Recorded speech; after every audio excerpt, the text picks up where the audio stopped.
ne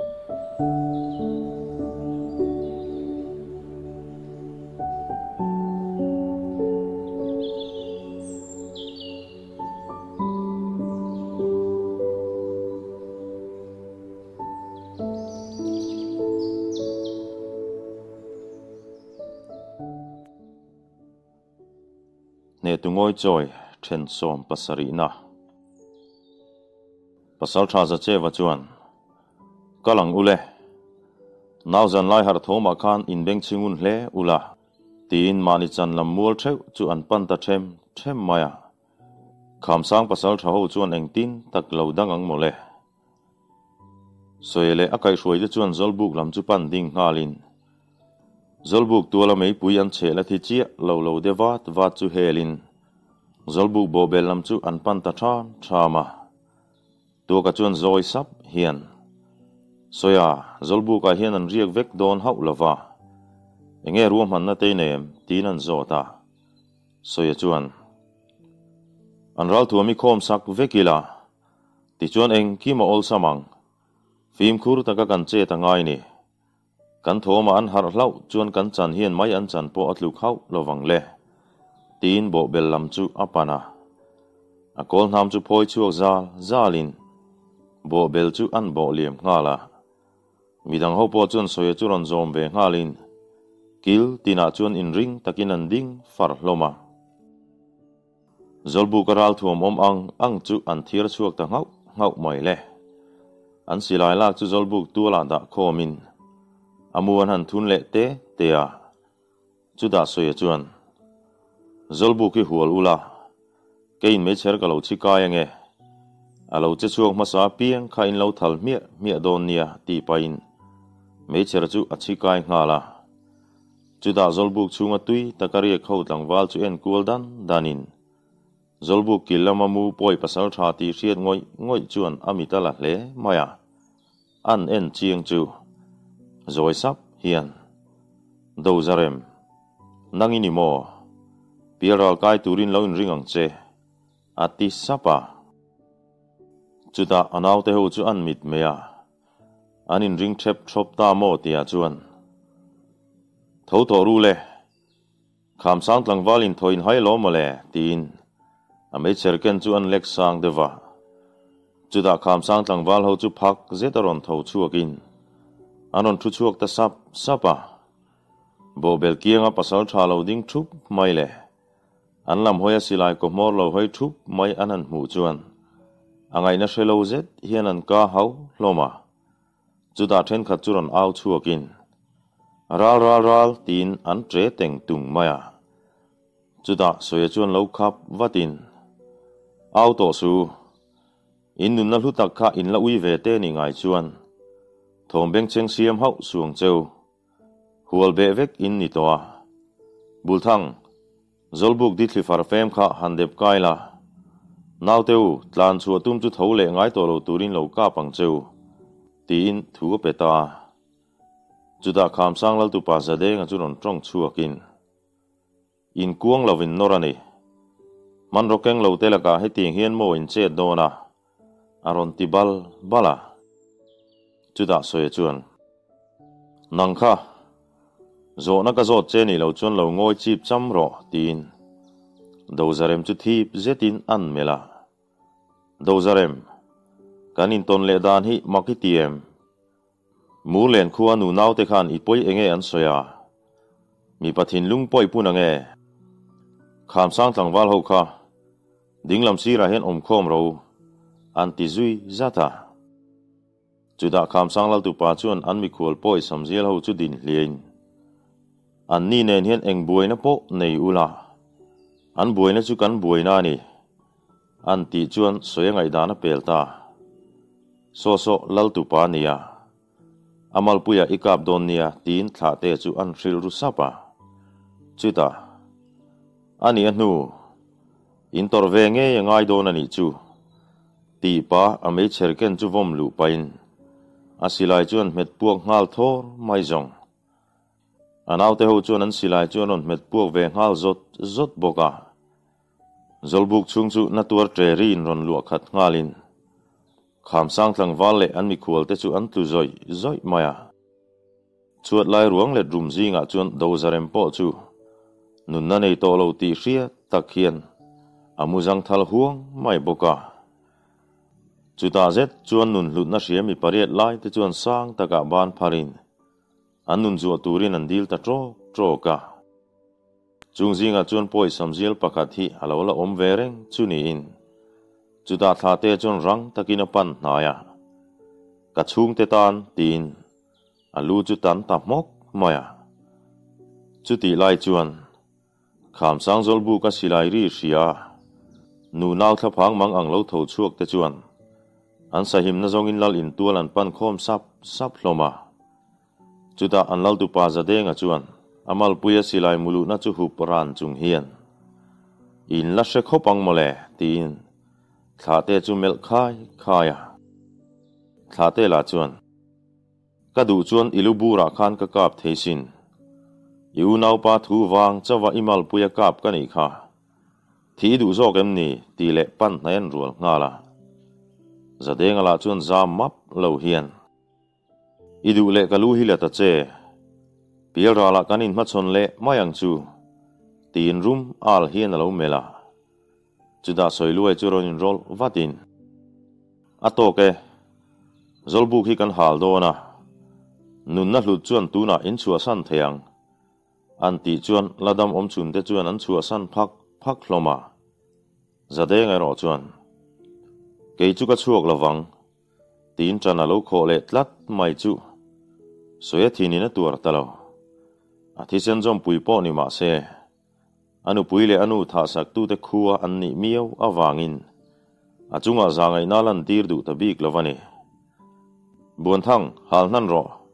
ati ta mia maya ti chuan le zolbu kang lua chu an kal san ta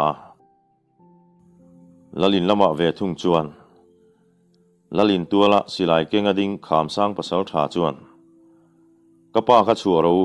tin zache vate chu alo vo ve me boka zache wa chuan min lo dang su ma nilu sei pui te khuwa suat mang thak du tu poi in lo huma wangin tlang sang a cheng lu sei khuwa te hian kan en san to don chewani alo ti ve thunga chuta an lal fanu lam chu hoin an lo khoina man chem an ti chuan mu len lal fanu cham rei chuan na lo ve ma sein tlai thel chuani ati khur dar maya chuti lai chuan soilu ai te po chu anon thleng chho ve towa ring leng long hian kha katilai tlom du hlek lo kha tunge ai ni mulen pasal tha te kong dal tu chuan thi na ama chon thi na sin aron tilang langa chu pasal tha chuan zam mel pu hau lo hian kham sang lal fa pa pian de nga hi ka thok to thlengin ka tang ral rayang anti chuan soilu e chuan chu pa mel chungun takin a ena me cherenga chuna pa mel chu chiang takin a mu thei ta chuta anu hre chuak ngalin fasha nun mang tura kal san tu apa chunga chuan a thin rim na chu akal bing ta zoka chuta soe chuan puwa ke hi mulen pasal tha soilu e ka ni e anti chuan pian de nga chu hoile vatin ka fapa ikuang lovin orani an tingota chuta soe chuan tuaka i mangai khi hangai ven ro le ti sap pa chuan apa lam chuan hoile a kan pasal tha thu soi kha ni bengalu meu mo kan khorun tu tein lo hum ngot thi in ti sual zo kani i fapa po kani lo nang hian fa ra nun bul min tran tira kanu kha phat sanin ke hi fa tan min pom du lawani kha pa tel lova hun har sa le she om tam takkan pal tlang nuwa tuna in lo hum me poi ho hian kanu pui le kanu chu min tha sakani anti meu chuan pian denga mel chu dang deuh lo hian a hriat hiela chuta lo tong chuak lein tlangwal thili shefu lo dewani inu boral chu poika ti tak zeta ati lai chuan soilu e chuan lo pot chatin atok tuna in soifi hian om zia nei to lo กะที่เส้นจอมปุยในเวชุนเตจวนเปียรัลมินกายสันโตกะตานจวนกันเมลมาเตโลหุมตูปัสสาวะสติเวไม่อินีเอตูน่าจวนอิฟปาเกยเลกันอูอายทันจอกจะคู่มาโปขันเปียรัลกายตัวเออันตีเมลจวนเปลี่ยนเด้งเมลจุดดูตะคับไม่จุดอาทินริมฮัจังเทียรับอารับจุงเฮียนกัฟปะผู้บาจุกะลังเงยังเล่ตูทางเอกะมาเฮียนรอนเป็นช่วงเตะเสตีป้าอสิไลจุดาอินอารัลเจมจุอเล็กวัลมายาข้าเตจวนสวยรวยเมลตีมเดียวนั่นเราหลังจุดเทียมินอาเราอินรอลวัตาอีฟปาจุเกยมาธานีกันกงดาลาเราดินวางินอัตอร์พาตานิค่ะตีนอรอนเป็นช่วงงาละจุดาสวยจวนอัตบนันตีนิโอมตะกินปาเมลจุเจียงเจตินอาเอนาจุดาท่าเตดาราเบนเจ้าปะจวนท่าเตจิงเฟลวัตังเจฉันติงเอเลตายกุลหิคงเอ็นบ่มันจุเลตีนหอยเล็ดมีลวินลัลเล่กะลำจุอปันสันตาอาเกียงเราดิ้งเวรงทั้งกูมาปอจวนรอนจุยเวงาลจัดบกาเปลี่ยนเด้งจวนอามาดิ้งละนูปังตักจุจีเจตเราเมลปาเฮียนนังเฮียนกับฟ้าจุยทัตโมอิลูข้ากำลังยังตีเล่โบจูรัวงาลาอารัลเจมจูรังเจตเฮียนันไว้เพลงฮาลปวดบกาอาตุมาฟูเตวเทอเล่ไม่ท่าเตจัลวุนจุกักลอยไม่แรงอ่ะจุดท่าเตจูรังตะกันอินเซียมเรมเวงาลินใครโอ้เกี่ยมาท่าเตะจามง่ายเลวตีอ่ะอันโบเพย์เวเลเจ็ดจงอารังตีเปียละมันนี่เปลี่ยนเด้งบานปวมกักลอยการตังจวนที่เส้นเราชัวงวยอ่ะจุดเปลี่ยนเด้งจวนทินริมเจ็ดโบเลดเพย์เวงาลินท่าเตงห้องตันชุมมกตุมาเจมไว้จุอติสวลตาท่าเตจุลกูนจาวินสีลมาโตเจ้าป่าจวนเปลี่ยนเด้งไก่จะท่าจุชัดตาเปลี่ยนเด้งจุทิ้งนกะอารอนเล่หอยเล่ตูร์เจียจูท่าเตรัลเจมรอนไว้เพลเล่ทัวจวนอาลูเล่ตักซาจูอติสังตันัลไม่เล่มีปุยเขาเราทูมฮักการตังจวนเปลี่ยนเด้งนุปุยคำเลียนิจุลหลานชัวกินก็ดูเทเราตีป่าจวนท่าเตจูรอนโบตะบวนมายาจุตีป่าจวนที่โซนรออีตักซาเตรัมสกอลเต้นตานรอเซตีนอันเชียเรามอลบกาจุดท่าเตจวนริงเฟียกทักเฮียนดูโตกรออีลูกเขาก็ลากสักไม่ตูเจเนียอันติชดไม่จูคำเลียนิปอจุดิงฮาจอดินจูอริงเลรับทากเจ็ดจวนอติพุจียงเคร์ไม่โทมาเรดุกลายจวนท่าเตจวนกระชุงเตจงมินท่าสักตูฟารามินเชียมตูปอยรัลอินเลวหุมาวางินอินผู้ตอกเชมในหมู่เงยอ่างไงนี่อาหันติเลงะตาจุดอันไม่เชื่อจุเล็กสางินสวยรวยกัลนั่นละมาจวนอันเหลี่ยมสั้นเวตาสวยจวนชานลิงเละตายกุลอมนะอันลัลปาอันโจจวนลัลปาจวนขัวอันอมโลจานินลาคานขัวยันชัวสันนี่ดูจาริมกุตาเองกิมอันดาอาลูตียจุดสวยจวนอิทิลตีปอยเจียฮีเชียมเกยฮีอิดูลาวะอินโนลสวยเวลิฟปาข้ากันนี่ฮีดูน่าจวนเองกิมดังลำโตเฮงกะทิลตีเฮียนอินชีร์นักกันนี่ลาวะกันูปุยเล่กันูเปียราละทนเลียมตู้แต่ฮีก็จุยเจลโดนนี่อีกคนหลังวัลเตยดูน่าเฮียนถูเป็นฮาร์โรอีเปลวันนี้จวนอันนุงจุงอินมูเลนเท่งกันหูห้องเจตีป่าจวนทั้งกูงสุอันเมลซาวะมินปุยตู้แต่ฮีเชียมเลนตั้งภาษาชาเตนนี่ฮีเอ็งวางอปอยเขาเหล่าหูมาเกยนี่ฮีมินดูงดเงยอินนี่ตีนันโจดเลียลัลปาจวนสวยเมลผู้บลักจากนัสุอักมุทีมาวางินโกโมบอลหุนันนี่เหล่าตีโปอาเจียงเลียจุดจอยสุกเฮียนอันรัลลักเราลัวจังอาซาดเวมินเปกันเตรียมวางนี่อติตาสวยลัวจวนเจ็กลัก tlak pa hian hau sakna wang mai main mo ma ni lu sei pui tei phat sana idu am na wang khan nu naw eng za tin ngen nun na cha ni riem idu am man chu mumol te ti paina kol nam chu vai tle zoka kham sang lal palu chu achok ta mia mai le lal nu po chu lo thi dang ve ngalin thangku nga chuan rang takin a hnai chil ngala chu da soi luai chuan ani kha chu zuaro thu zo fi du kala nei ati lai chuan midang ho po chu an lo thleng ve traka an jinga poi pakhat lo tel an hmu chuan soya chuan kha pa kha eng wanga la zuwa nge in ni tin tlang thanga chu an mel ko ka tlang thanga chuan thu zo fi kan du wanga kan ral thuam lama chon lo mai chawani e an ti chuan soya chuan uza cheu ruam han na dangin em tin an zo ta za chewa chuan nei san love ikuta engkim kada e alo tia chuti lai chuan lalin tuala mi puiding khom te chu an thu mam renga soya chuan chung nu na ho chu thilom dan thil fia thain a seta lalei ka sanga chuan ding chuak ngalin ring fia tak hian kham sang mi pui teu mi lo ngai tha teu heng in mi khol poi ho te hian kan om lo hlana kan khua lo runin kan nu pui fanau kan chung te chunga tim na nei mi lovin hriam an leka nu nau tam takan thatani an ra lak ro lu te chu in lalpa hna pek ve an tiam awangin ma nilu sei pui te chu min phat san ta ni thiam takin in hna do ta soya tuna chuan a poizia in hreta min do zong ke pen du in lau mem tin an en kul dan loma mi pui thin rim chu an thum le ta hak mai le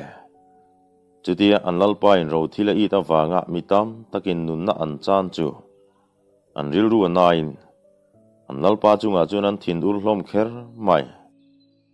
chuda mi pui zinga tang chuan pa upalam to deuh pakha thiron tong chuakin ti chuan eng tia ti zel nge in tum kan lalpa sual na ra chu kan seng ve khera tulem ni aron ti chuan an han rile haka chuda soilu e chuan poi selo te chunga hian hriam lek kan tum lova du po kan du hek lo tuna chuan lalpo in nei to lova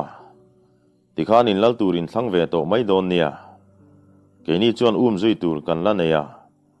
kan lal fanu hi in kuta hian a him ngei turani kan lo le thuayang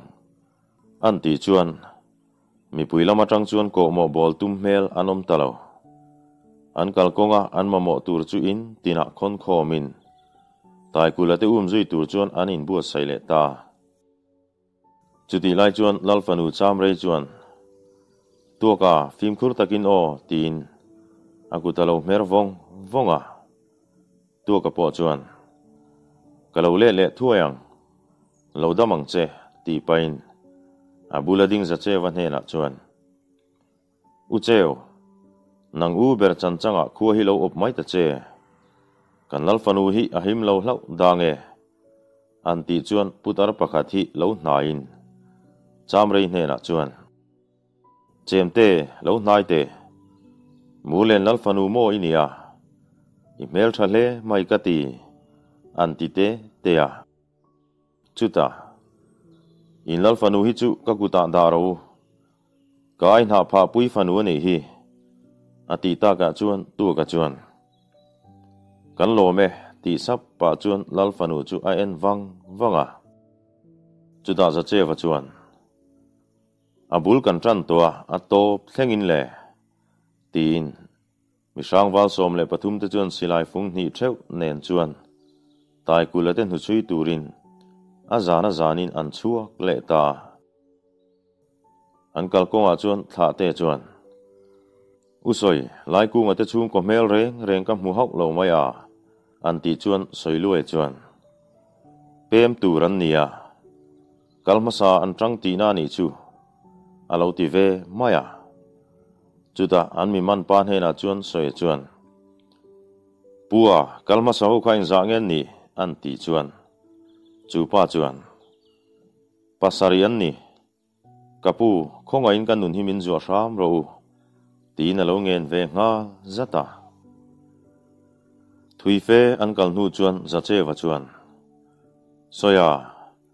kan nu chui lai hian kong pe nga zo tlat mai ka ti mual dung laman kal tlat mai van tlang khuan lu don nge an hel zok don le tianga zan thim hnuai nu kan in chui chuan kan hlo pal mayang tiru iman mo de wangu tin a ke pen chuan ti chak sawa soi ve thung chuan kol kil thleng pon kal ro sek sek ka beidon san don hau lovania an batan tlak ma lo chuan ka zui zelang tin mualdung lam hoi chuan an kal le ta zara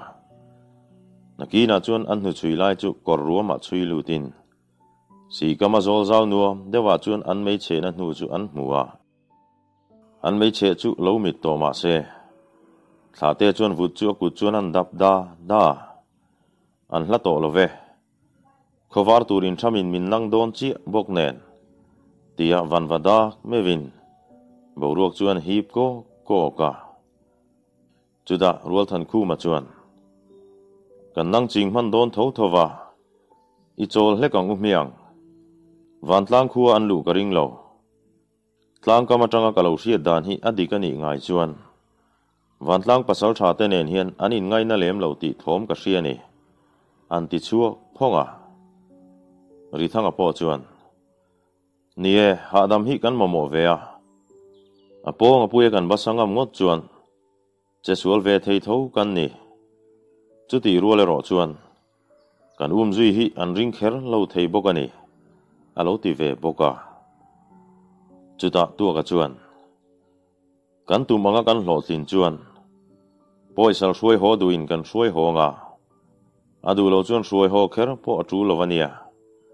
len tlang pasal tha teu min lo hre thiam ula ke ni mu len tlang wal te hi zanri min lo buat sai sak tu tur po nei to lo thiau kan nia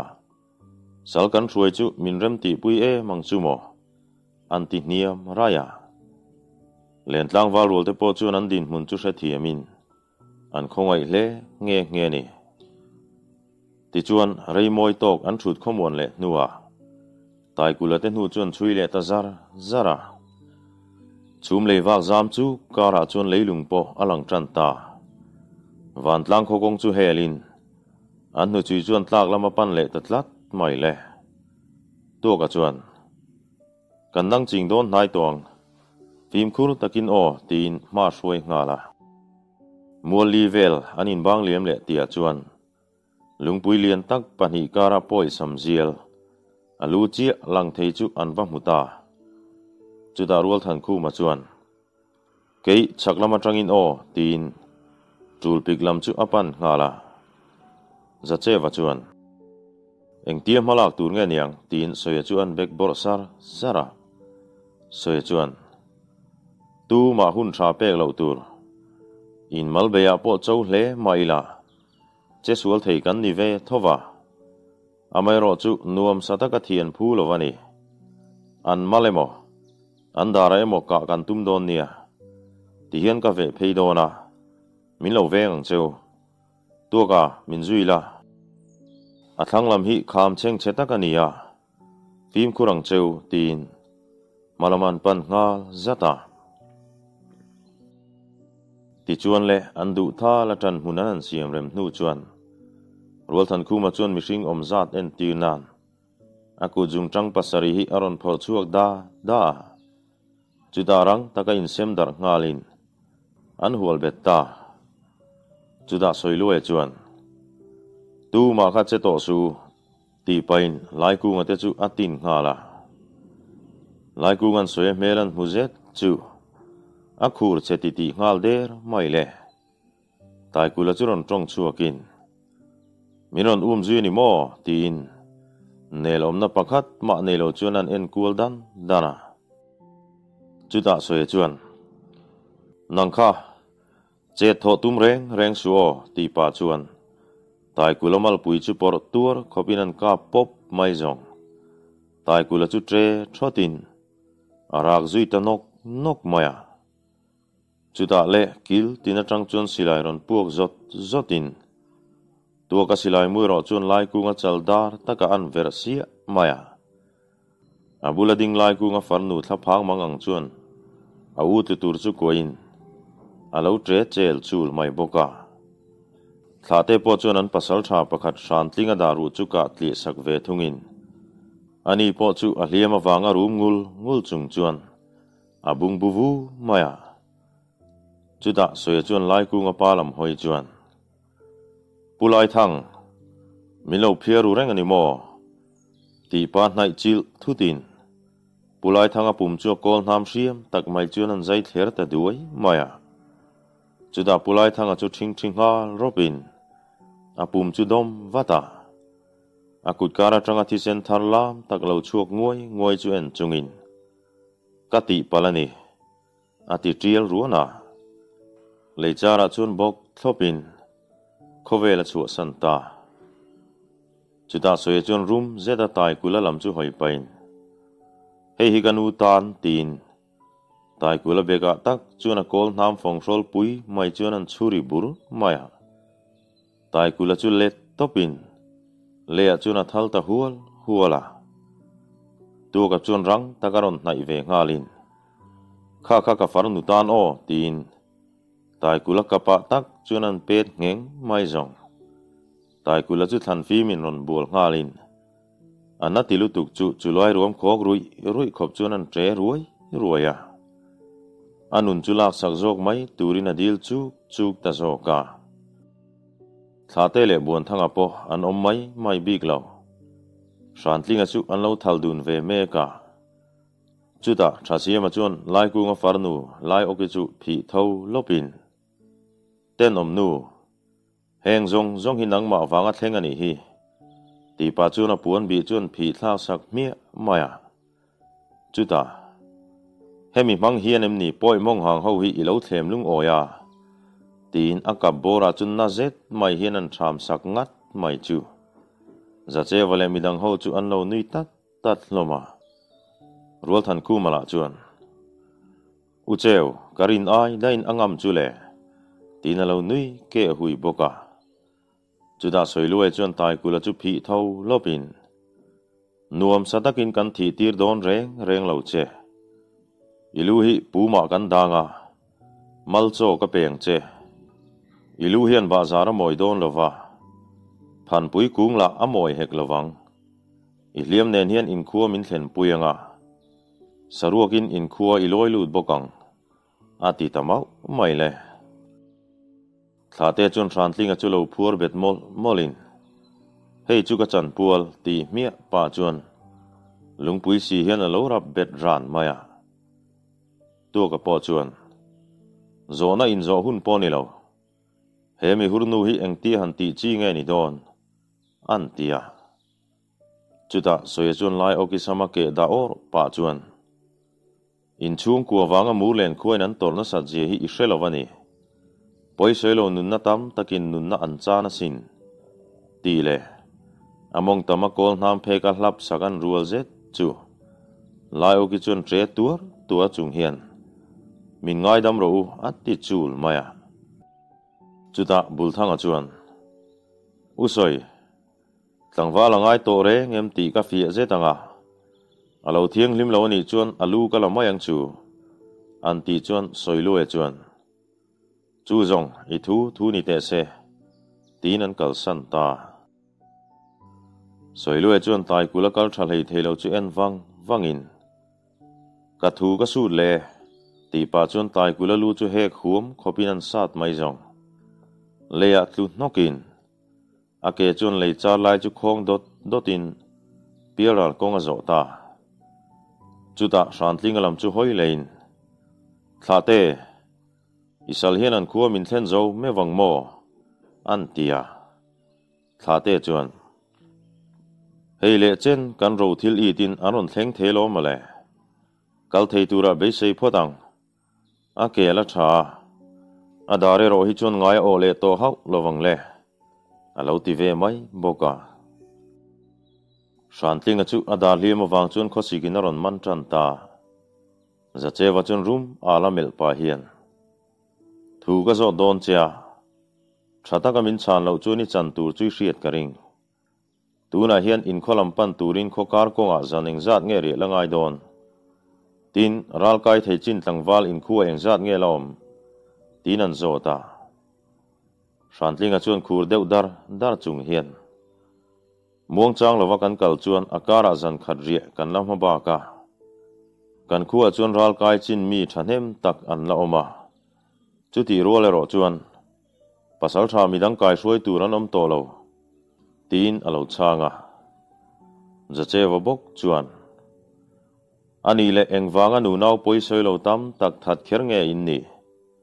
anti chuan shantlinga chuan lusei ho hian kan che thodan hi hria ula lo takte amin hlau hi kan du ani in thin lunga hlau na pai tir cheu kan du wang ani bere antia chuta zachewa chuan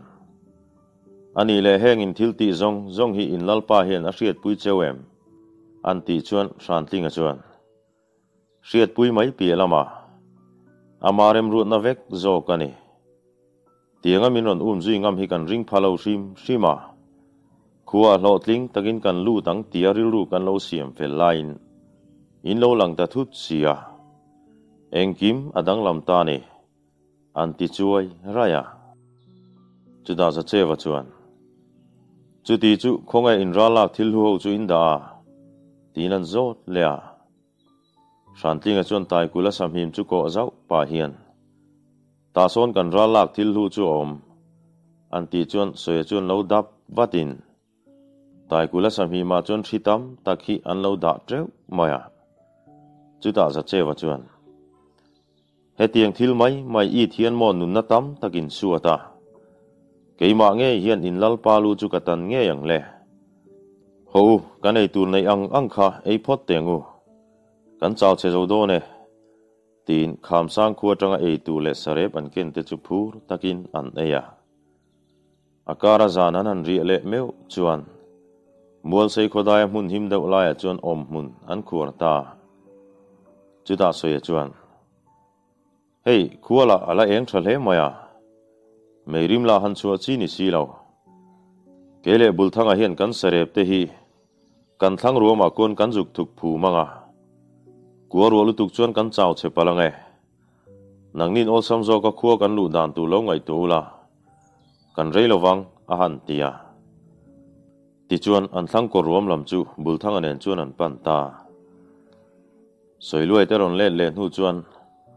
anei tur nei ang te chu an hanin sem le dieta chudi lai chuan anom na mun chu khotim chuan ron tuam tranin mi sangwal te chuan che chua thuai chu an ngak hlel tak zet toa thosi kara chuan phim khur takin an che dan ruam hanin om huna anin so to maya zachewa chuan an mi man pa chu zo na an zot lea anila ko sikina mana akhur dar reng mai bok nen men po meng thape meu to lo chu ni e chuta zachewa chuan pasal thalung fing to le ton riat nga pani lek point khokhat mai chu anti boi thei zia chu ilo shave fo to nga in khuwa hi mei wa pa chang vek don ti riang che lal in lu dan ol samber han soite le tinan zota shantlinga chuan theilo hian chuti maya ol sam chuan lal in chu in lu thau lowang le kan che chu hlanin lal in le khomi pui veng turin kan tlangwal te anin ral ring renga chu lova izo na min zo hian ka benga ti kham ta hle mai pial ral kal tur tho ka tang hian i hriat du zong te hriat in bei sei du su i chil per kha a thon mai ni a ti ta khau maya chuta za chewa chuan ani le kha le pial ral lam chu pan mai ta che aka khalo veng teu ti le akol nam phoi chuan ruala mela chuna ti mai lawani ti a hria da wangin shantlinga chuna lo hlau kher mai meng phar on chung chuan a hoi a ho maya chuda thangku nga chu lo in rolin thate te khan soi mai ta che hreom takadam chung toi te man hi a thak hel om wak lawania alo ti vea chuda thate chuan ti dan kong ka hria he pa hi kho chunga ka lu pui do na pali veli min zui teu adang zong in hi in lo hal do nia tin san ting chu phi tho lopa ti chuan mi sang wal te chuan kho chung chu an lu don ta an kal tran don chia ti chuan thla te chuan eng soi set set lo hian san ting a beng chuan hle sak hlok maya aka hup sak ngalin thi sen kai nuai chung chuan kho chung chu an lu pui ta soile thang ku nga ri thanga le bul thanga te chuan thla te nung chu an zuya kho chung an han lu chi mai chu alo mu pi ngenan bul nai man ru an nei ang chu chu ngalin an au ruai hloma chutia an kho pasal tha beng thi nuang le liam na tak an mu chuan an thinarim hlom kher mai le an ron nai deuh ta ga chuan soi chuan min ron nai su ti le alo nai ber chu alu he khuam kopin an kap sia maya rang takina silai pakhat nung puak chu lek chuak le ngal zat boka ma se mi pui chu ti mai nan kiang du bik lo chu da bul thanga silai chu puak vele nga thuaya poi pakhat chu hlom le ta hlol mai soi chuan ring leng long hian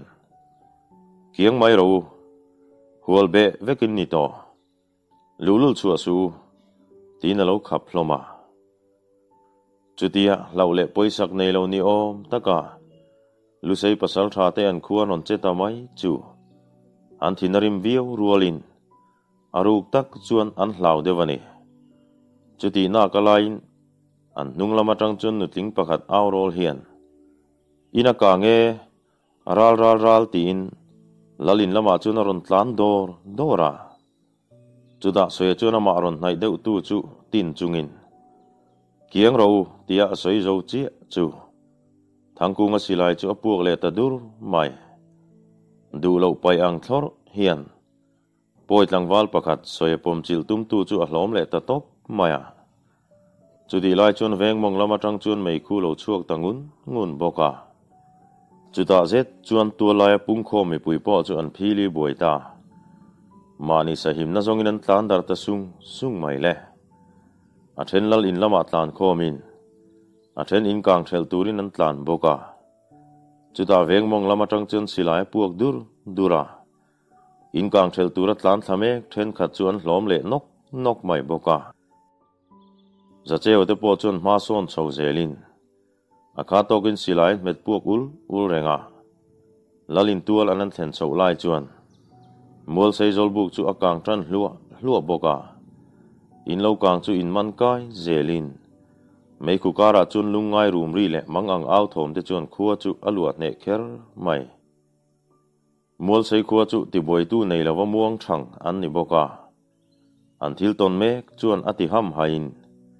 beile tumpo anom tame love tlangwal ho po chu an sahim na zongin dailama chun an tlan liam sung boka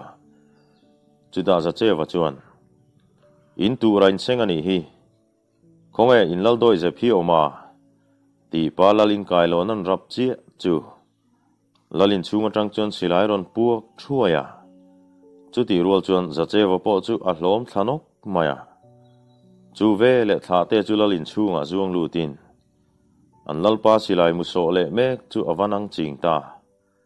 aral chem chu vai phenghal vuain mual sei lalpa lu chu a sang tanal mai lalin kianga in tlem te ti lo chu akang fai vek toa lal tu la nu naw pung khom ho po chuan an tlangwal te mu be sein anan hoi ruaya ma se tu ma mu tu ranom silo chu ti na kalain thla te chu lal lei ka sanga aron ding chuaka in lal duam chuan alom man mu ta e ti pain tu lai chuan an lal palu chu ron the thabol mai chu mi pui ho chun tre teng tung to maya chu di lai chuan tu ka le soe chuan za che wa chu lalin chung lama zon lu tin bol pu ko turin anan tia ma se ko chunga chuan mi pa mel reng mu turanom to lo inding mu malpo om to me lovani e chu da tu ka chuan soya eng tinga malak chi nge niang le an tlangwal te la chu an bi bo zo to bok nen tuk chuan ei khama kan chuang ngal vat thi a thamai lawng mo tin an zota soilue chuan uza chewa hian man son deuh sela langa zonin khuai kan chua san ngal don nia sal kan chom tok tur kan hruai ho bokanga khati khopa kan chunga chiana du tu te chunga hian za ngai na kan lan tir bik na chan tur om love to ka midang khalo hrilla an sal du zong than tirang che tin lalin chung lama chuan alu san ngala za chewa chuan lo nui sak pa hian ateu ther hle mai a suang tu na po awak thui man hle mai ka ti ka vai bel hi han la kai ula minan tung teu kan nung jang ti rol te hi ngai kan o ti le nge ti in ada liam chu hu betlat chung chuan in siam rem an tuma to ka chuan lo pui vatin i liam khan zulama panange no pang thu oi thei tak ang khan om mai te ti in phim khur tak chung chuan lalin bang heng chuan a thut tir ta chuti lai chuan lalin tula no pang lai pitar putar te chu mun khata khal khomin chortlak chin om deuh ho chu an lo phur mol boka chung an phur be me te chuan an chunga thil thleng tur chu hril kher ngai lovin an hre thiam na meu mai le an binga tang chuan mit tui lo luang chuakin a then an trap ngoi a chuta lalfanu te pahni hnela chuan tu ka chuan kan tuk chuan tur han boi pui ro le tuk chuan ei kham ve le khuai kan chua san ngalang ko mo bol zong in khosak vai chuan in chunga thleng tur chu in hriat thiam mai ka ring an tia tuk chuan an bar zo hnu chuan mi hrang wal te chuan sal engemaw zat nen an kholam an pan don ta mol sang nu ho chuan chu tia an fa te sala an om mai tur chu an ngai thiam thei lawani e thinlung rum chungin an trap homa an salman tela chuan an chung telam chu hoile tin an binga chuan mi tui luang ve ngiai boka khokar konga chuan zan khat an rieka ti chuan tlailam fere san hun om vela chuan kham sang khua lut lein khomi puila dam om chun te chuan chutia sal than hem tak ne na khua an ron lut an lo mu chuan an lo hlau thong ve em maya chuda soya chuan uza chewa hi khual khuarei han champui chi ni don lova kan kholam kan pan ngal mai niang chu ati lai chuan tu ka chuan lalfanu cham rei hlim mel pusa ra an hmule chu alo lom ve hle maya chuda kong laka anei tu thanem tak chu an salman te chuan emin an phura len tlang khule mu len kholam pan chuan an in zui chuak ta dia khokar konga chuan zan an ri le hnu chuan len tlang le mu len kho in ri na chuan thleng ta ti chuan in rem na thu thlung het taka vong chun zom zel tura in tiamin an salman te po chu zat le zata in sem thlapin an in then ta ole zanina tan chuan lo du tok le phot mai la ro khol na wangin zan khai lak han nei zeu te alo om thina in mi ngai thiam na ka ngen tak me ve mang tha pot ule